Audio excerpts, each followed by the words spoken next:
Apptrepreneur Show. This is where we talk about apps, entertainment, and life in between, and I'm your host, Kevin, of course.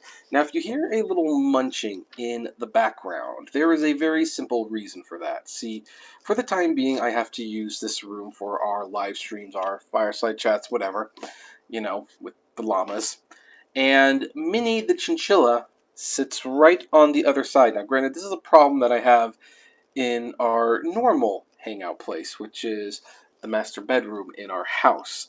However, Minnie has decided at this point that she would rather chew on wood, basically her own house, than listen to orders for being quiet. Not that she ever listens anyway. So if you hear any munching or noise going on in the background, that is what is going on. And there's just not a whole lot I can do about that. So we might as well not worry about it, and we might as well get started with the main topic. And we're going to talk a little bit about micromanagement and remote work. Now, as you know, I am a big proponent of remote work. While there are some jobs that do require people to be in the office, so to speak, I think the office is a relic of another time. I think if you are running your business and you have to be in the office, unless you're like a transportation company or you're shipping goods or you're a restaurant, I think the office is antiquated and you just don't need it anymore. And, some companies are starting to slowly get the idea and they're letting their workers work remotely. But there's been a new problem with that because even though some companies and managers are starting to say, okay, you can start working from home, we'll save some money, we won't keep an office anymore. Even though they're starting to do that, they are using tactics and tools and methods to basically spy on their employees. And when I say spy, this is a fancy way of saying micromanage. Because make no mistake, when you are working remotely, you do give up a certain level of privacy on the computer. Computers can tell your managers everything, what you're doing on the internet, when you're working, whatnot. They just can. And I understand that, hey, yeah, when you work remotely, then, if they want to, check up on your browsing history here and then, probably not something you should be too terribly surprised when they decide to do that. Thank you for the comment. You're the first person to comment on the llamas.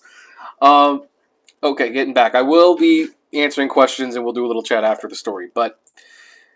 So anyway, they're sending people home, but, I understand that they want to check up. But companies are now starting to take it to a new extreme, primarily through programs like Microsoft Teams, where they sync all of the projects in with a program like Microsoft Teams. And Microsoft Teams will tell you where you're working, when you're working, and if you are typing or not. And if you go a minute or two, like say you decide to go to the bathroom, or you decide, hey, you just need to stretch and walk around the room, one or two times and sit back down, Microsoft Teams will say hey, this person wasn't doing anything for a couple minutes, and your boss can now call you and ask why. It's gotten so bad at some companies that they have actually created some foolers, if you will. They buy those little bird toys to tap a key every minute when they want to take a break, or they get a mouse jiggler, where if it's just keeping track of how often you're moving the mouse, they'll put it in the mouse jiggler, and it will literally jiggle the mouse so that it looks like you're doing something, even though you're not. And micromanagement is not exactly a new thing. It's just technology has made everything easier. It's made working from home easier. It's made processing things easier. And yes, it has made micromanagement easier. In fact, it's kind of strange that that managers don't want people in the office because they say, I can't keep an eye on what you're doing, when really the Google Docs spreadsheet tells you everything you need to know on whether or not they've been working or not.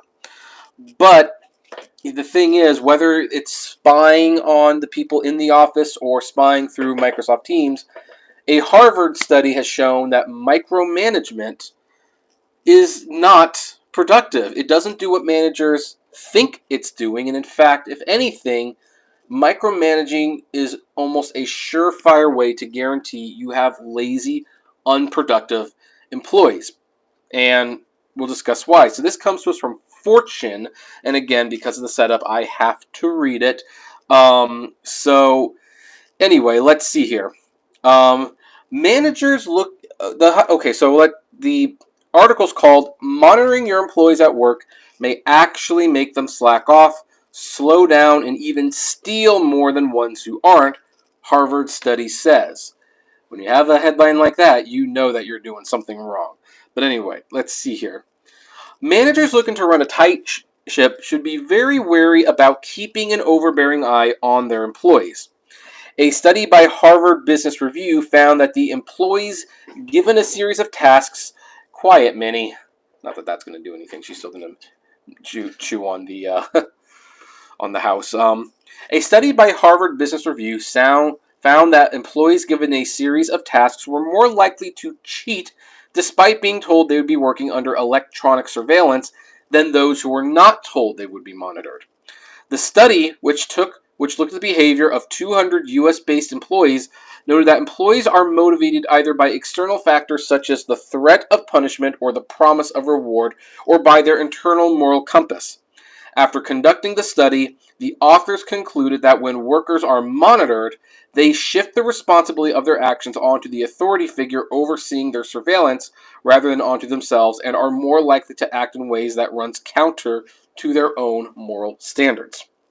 Quote, our studies show that monitoring employees causes them to subconsciously feel that they are less responsible for their own conduct, thus making them more likely to act immorally, the authors of the study said.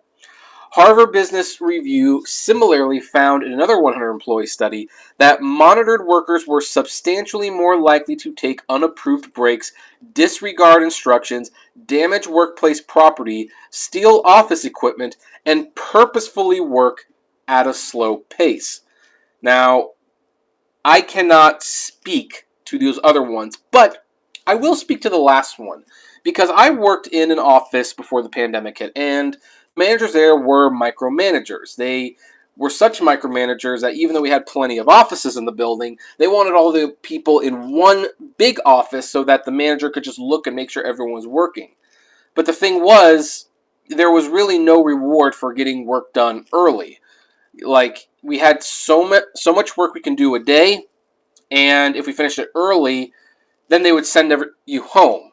Now, some of you might be watching and say, well, great, you get to go home early. Well, the thing is, that happens enough times, and you are going to be losing a lot of money because you're going home and you're not working. So, a lot of employees, including me, I will admit, we figured out exactly how much work we had to do, and we just made it look like we were working. Like, we would kind of work. We would do it, but we would do it very slowly. And as long as it looked like we were working, and, we kind of were working, we were just not working as well as we could be working, then everything was fine. And the thing is, if we were out of sight, out of mind, what's the worst that would happen? We would take a few extra breaks.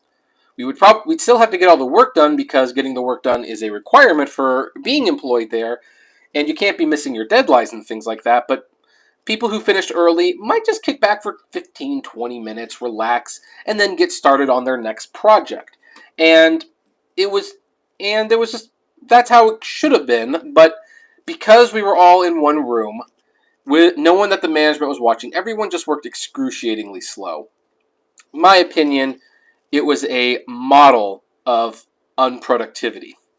Because, yeah, all the work was getting done, but rather than getting more work done and having happier employees, everything got done at a snail's pace. In fact, there were even some situations where I would deliberately save work for the next day. Like, I would work so slow on one thing that it would force me to work on stuff that was not as time sensitive the next day, because, especially when you got to Thursday and Friday, there just wasn't much to do. So I could definitely empathize with that, purposefully working at a slow pace. So, employee tracking searches through the roof. The study comes at a time when the global demand for employee monitoring has risen exponentially in post-pandemic work life. In April 2020, online searches for how to monitor employee working from home increased by 1,705%, and sales for systems that track workers' activity through desktop monitoring, keystroke tracking, video surveillance, GPS location tracking, and other tools went through the roof, according to the study authors. Personally, I have an issue with the video surveillance thing. If someone's working in their own private house, I don't think you have the right to video surveillance them, even if they are working from the house. I personally think that that is an invasion of privacy. I don't think these other things should happen that much either. I mean, keystroke tracking, that's ridiculous. Like, judge whether or not they're getting their work done, not whether or not they're tapping a key every minute. GPS location tracking, whatever. Whatever. But anyway, some tracking, though, can be used for good. Microsoft is developing a system which would use smartwatches to collect data on employees' blood pressure and heart rate to measure anxiety and wellness in employees. And there is an ad now, so I'm going to pause that. However, companies like Amazon have a more controversial history of tracking the efficiency of workers and reprimanding them if they don't work quickly enough. We've talked about that many times on this channel. The online giant tracks smartphone data to measure delivery driver efficiency and safety outside of its warehouses, while inside, Amazon uses scanners to tell workers when and how to process an order and times their speed to ensure they are working at the correct pace.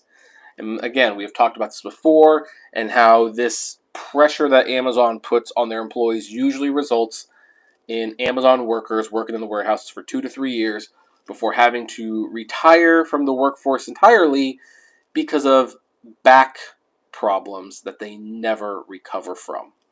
So if you work at an Amazon warehouse, do whatever you can to get out, even if it means going to McDonald's. How to track better. If employees are still interested in monitoring employees, the authors of the study advise companies to consult employees on the planned surveillance. As a starting point, rather than unilaterally implementing a monitoring system, leaders should find ways to give employees visibility and input into when surveillance is appropriate and when it should be off limits, and then stick to those boundaries. I agree. They also note leaders should give their employees access to the data they collect in the form of aggregated, anonymized data and should clearly communicate what it will be used for.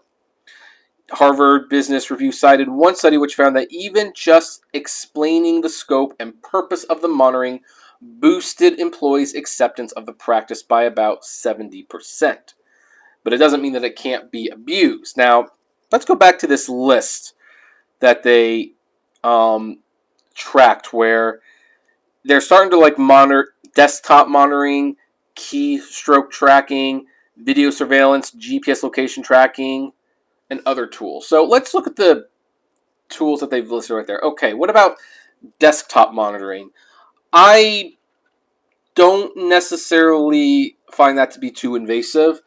I mean, as long as they're not watching it all day, I mean, basically they're just making sure you're not going to a dirty website or anything. You could also find that information on the Internet Explorer, or they don't call it Internet Explorer. Now it's called Edge or the Chrome history, but c'est la vie. Keystroke tracking. I don't agree with this. I don't think that making sure you're always doing something necessarily means that you are a productive worker. Doesn't necessarily mean you're even doing anything. And again, employees have already found ways to fool this by buying toys that will press a button every 3 or 4 seconds. So people are already finding ways around that. So that's pointless. Video surveillance. You know what? If I'm at home, no, absolutely not acceptable. I just don't feel comfortable with it. That is my own private space. I mean, if you already have the desktop monitoring and you can see the web browsing history, and of course you have access to the spreadsheets that I work on, that should be enough information for you. GPS location tracking. I'm a little bit more ambivalent on this one, but only because I think that if you work remotely, you should, in theory, be allowed to work anywhere. Now, there might be certain jobs where maybe you shouldn't be hooking up to the hotspot at Starbucks. That's probably true, but I think you should, for the most part, be allowed to work anywhere. The worst case scenario with the GPS location is that if you have to take your work somewhere, you should just be able to talk to your employee and say, hey, look, I'd like to go to this wedding, so I'm going to go here for a week, but I don't want to take vacation time to do it. Can I just work on these 4 days, take this 1 day off to go to the wedding and work remotely? I mean, I don't know. I guess that's fine. I personally don't think that that should happen. But here's the thing. Why is it that people are more likely to act out when they know they're being monitored? And it's simple, because they feel they are not being trusted. Now, certainly there's always going to be a certain level of monitoring. Like I said, I had employee software and hardware at the house at my last job. And really, they could look at anything I was doing on that computer. So if I was like going to sites I shouldn't have been going on, if I was using the time to read iCritic.net or Fandom Post, that would be a misuse of the time. But for the most part, they found other ways to track me, like volume, productivity, volume, emails that were sent.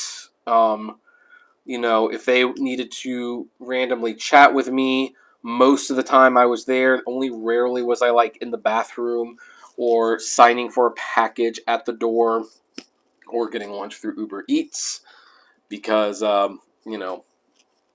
Amex gave me free Uber Eats for a while. I'm actually gonna kind of miss that perk, to be honest. But, so there was ways they could track me, but it didn't seem overtly intrusive. There was enough leeway there where it's like, you know what? Leave them to their own devices. And you know what happened? After a while, the people who were clearly not able to be self-motivated were let go. And the people who were able to be self-motivated, where they didn't need to be checked up on all the time, and who got work done and maybe even exceeded what they did, because we got bonuses when we exceeded the amount of work that we were supposed to do at my old job. That's good. And there was enough give and take there that it worked. Now then, with that said, what about if it was completely different? What if they had started integrating everything into Microsoft Teams, where they were basically looking as like, hey, for 5 minutes you didn't type any keys. What were you doing? Or they start using the camera that I had to monitor what I was doing, like just so that they could like randomly, like it's weird. It's absolutely weird. Now, some people might say, well, in the office, people film you anyway with those security cameras. I get it. I get it. But the thing is, it's like not in your face, and it's not in your home. I mean, I think remote work does have a lot of benefits, but I also don't think that gives the employers the right to violate some basic trust and overstep their bounds. Like, okay, you're working from home, so now your home is our office, and we're going to put this monitoring camera in your house so that we can look at it. No, that is far and above a step overboard. It's a huge violation of privacy. And if you don't trust me that much, then I don't know if I can actually work here, because if clocking in on time every day and getting all my work done every day and emailing out suggestions and talking to managers at least every couple days, if that's not enough to show that I am doing my work and I am doing my job and I'm a good employee that is self-motivated, if that's not enough, then maybe this is a relationship that's beyond repair. But again, micromanagers have always thought that micromanaging works, but it doesn't. And I want to highlight the work before then. They turned into a micromanager, and they were just becoming so overbearing that at one point I finally just left. It's like, I don't need this anymore. Like, it was so bad that when I finally negotiated an office in the room, one weekend when I went home Friday, I came back Monday, and my desk and chair had been completely turned around and moved. And I asked my lead what happened, and they're like, oh, they want the monitor to face the security camera. Now, at first it was like, but they can't see what's on the monitor with the security camera. That's just, those security cameras weren't very good. And he's like, yeah, but they want to make sure you're doing your work. And it's like, but you're getting my work. He's like, yes. And have I been late on anything recently? He's like, no. I'm like, in fact, don't I do more than what you expect me to do? He's like, yes. And I'm like, and he's like, and it's not up to me. And I wish it was up to me, because I would tell them to not worry about it, but they wanted to worry about it.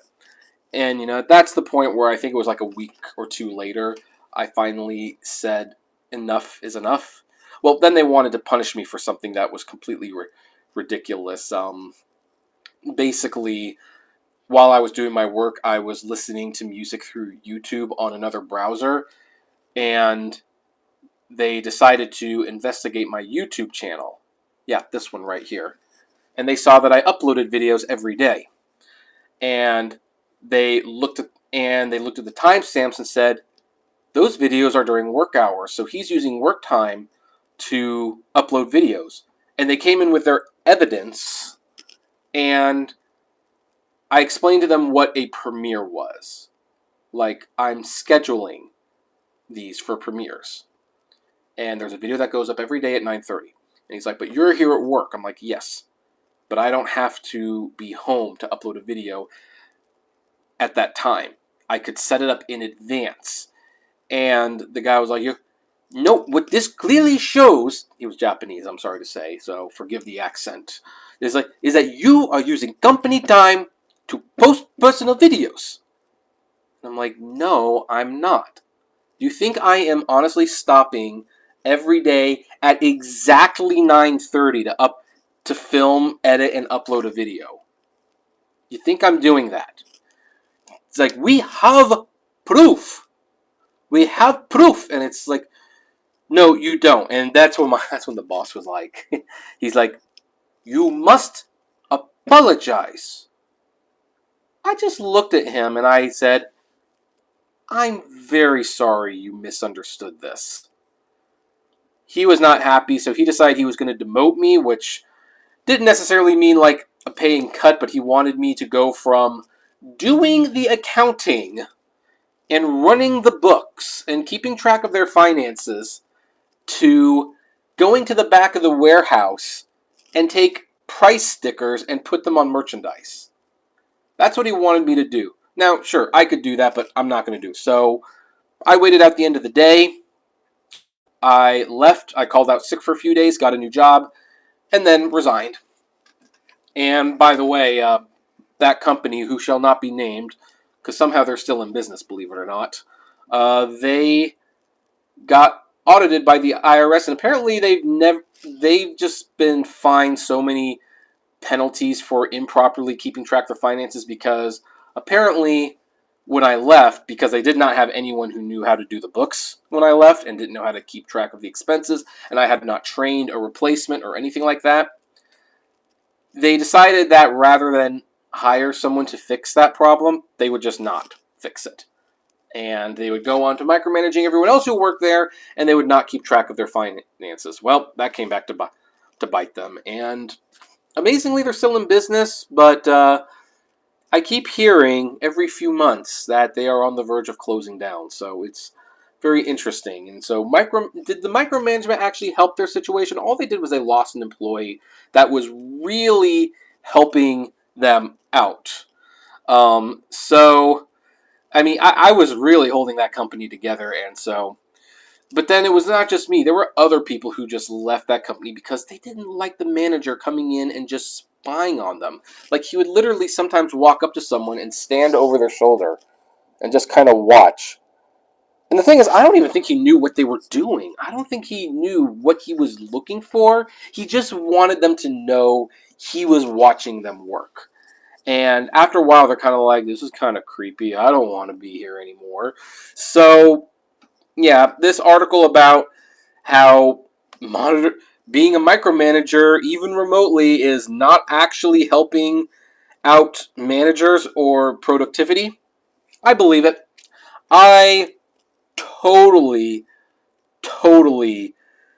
believe it. So, anyway, that is the topic for today. Now, let me go into the comment section and let's see what some of the comments are. Although, rideshare source driver, I'm going to tell you right now, I'm not going to answer some of those questions. No offense. I'm happy you're here. Happy you. Oh, I should turn this off so that there's no echo. I'm happy that you ask questions, but some of these questions, I'm sorry, they're not relevant to anything we're talking about. So, First of all, I do thank you for the rag. Now, Javid, hey Javid, how you doing? Always hated bossy people, micromanaging, fabricating problems, making up problems just to micromanage. That's another thing about micromanagers. Sometimes it seemed like they would make up problems just to make up problems. In fact, let me talk about my old work a little bit more. Now that I'm on a venting mood. So, near the end of my tenure there, I started to get massive complaints from someone. And when I say someone, the main boss would talk to my lead, who had to come in and talk to me about every single thing, said like, so someone says that you are listening to music while you work. Yes, you're not supposed to. Okay, I guess it's policy that you don't do that. Okay, I'll stop. Okay, someone is worried that you are taking longer breaks than you need to. No, I'm taking the exact amount of time. You can check the thing. Okay, so someone thinks that you are keeping the door closed to hide the fact that you are not working. No, I keep the door closed because there's COVID and I'm trying to keep social distancing. Someone thinks you are being an antisocial by putting tape on the ground and telling people not to cross the line. Again, COVID. I'd much rather work from home, by the way, then this won't be a problem. But again, COVID. And it's like someone said, and I at that one point I finally just said, "Hey, Sam." Probably shouldn't have said that, but I mean, well, I'm not even using his real name. That's a pretty common name. It's like, Sam, tell our boss to tell someone that unless you start noticing productivity problems, it's none of his business or her business, because I didn't know, although on what I am and am not doing in my office. Now, the reason I believe it was someone is because I believe that someone was the main head of the whole operations, who did not like the fact that I was able, through CDC guidelines and doctor's notes, basically forced them to let me have an office when everyone else had to sit in one room. And he didn't like that he couldn't keep an eye on me. So he just started making up problems. And they were completely fabricated problems.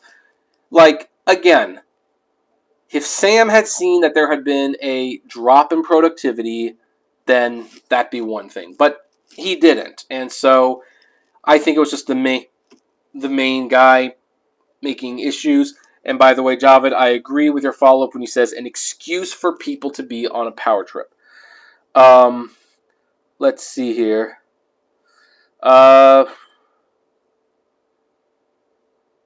the heck, rideshare source?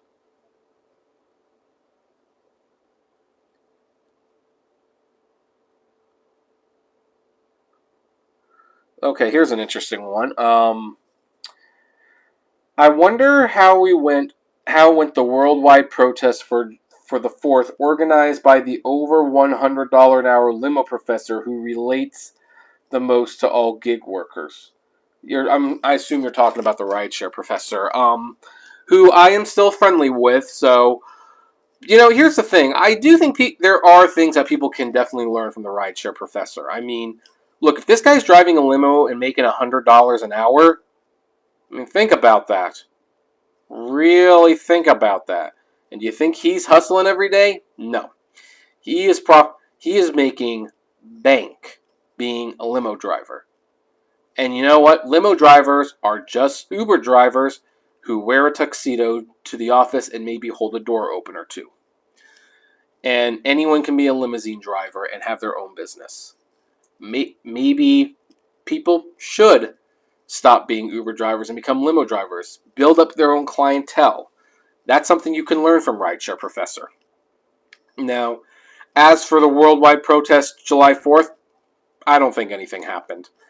I've kind of gotten to the point where I do not believe that these strikes actually work. I don't think they ever did work. Uber had a built-in strike breaker the entire time. That was the surge. Now, I don't think the surge is as effective as it was. But does anyone remember the last... was it last year? I think it was a year ago now. It's been a year since American Gigolo has uploaded a video. Wow. A whole year. Amazing. I was on one of his last videos, though. It was a round-the-table discussion. Very good discussion. I enjoyed that discussion. But there were a couple people there, and they are free to feel this way. I disagree, obviously. And they outright said, yeah, when drivers strike, I'm jumping in. I'm getting my surge, and I'm making my money.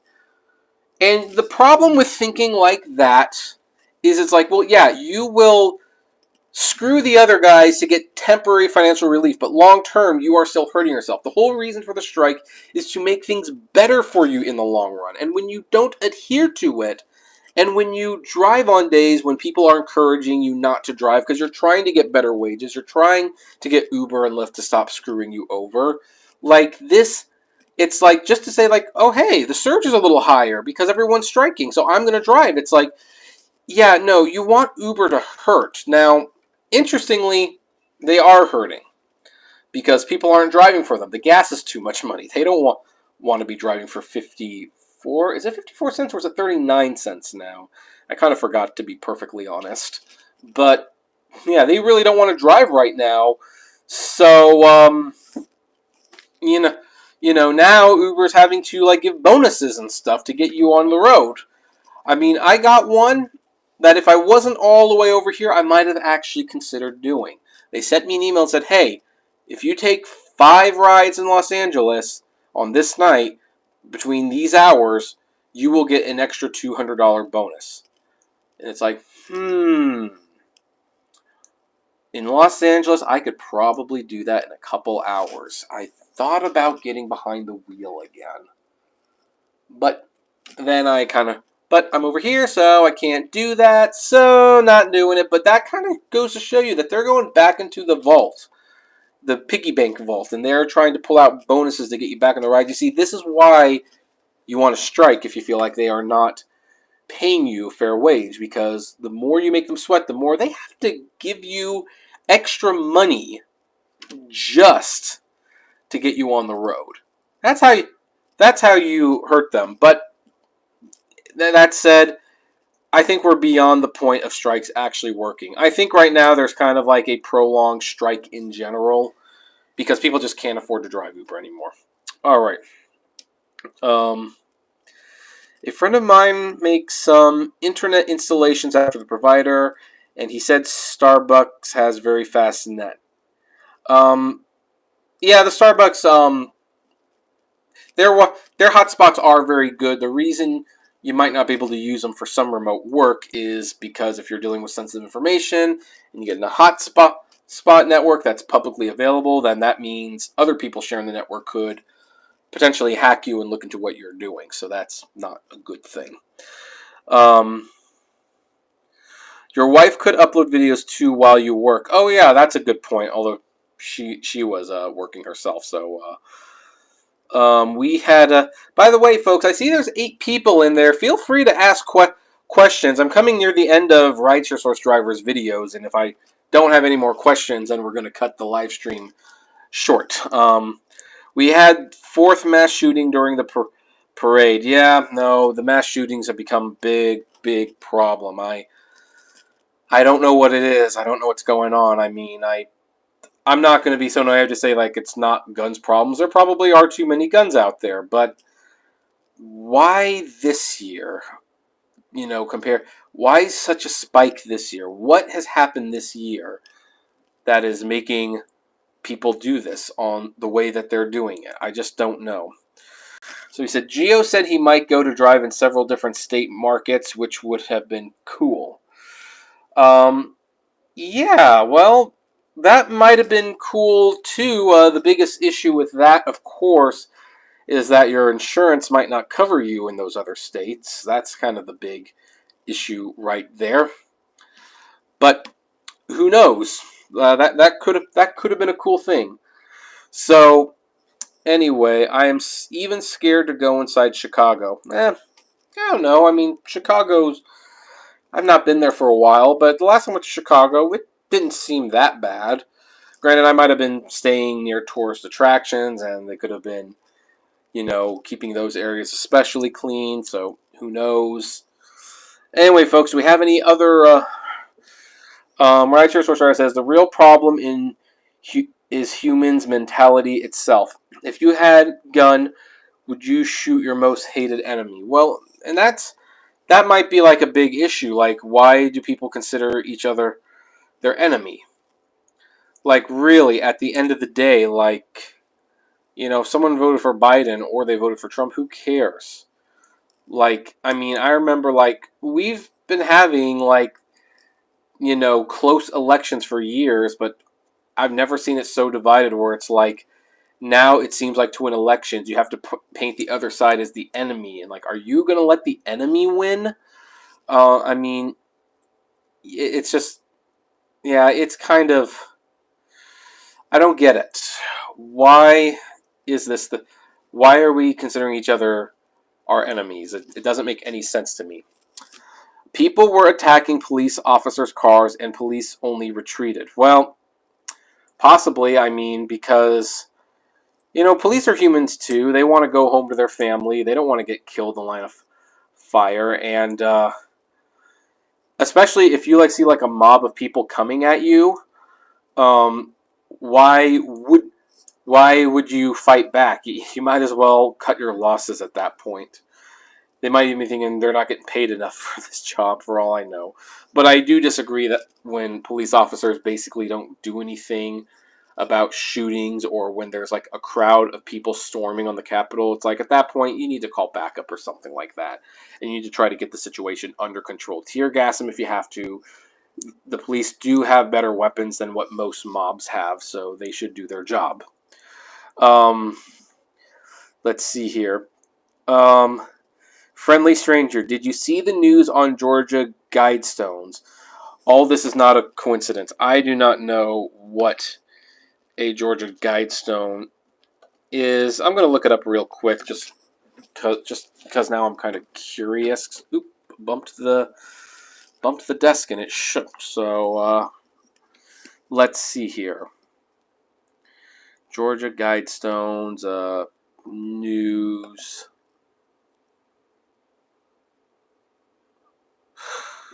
Oh, yeah. Wait, I kind of did hear about this.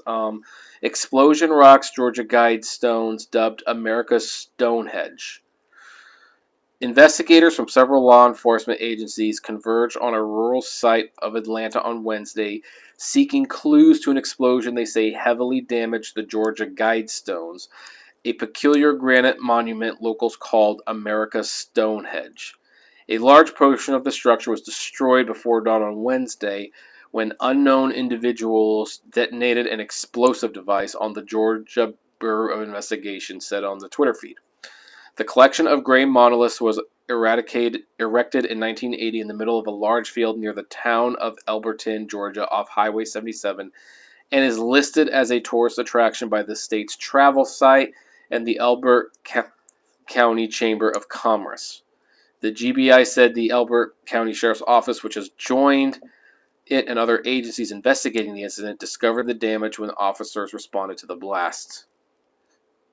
Aerial footage posted online show one of the structure's 5 monoliths crumbled into jagged pieces strewn about the ground and a chunk of the monument's roof broken off at one corner.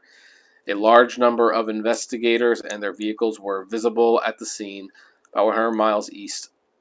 Before it was vandalized, 19-foot-tall monument consisted of one upright slab, so that's what it looked like. Yeah,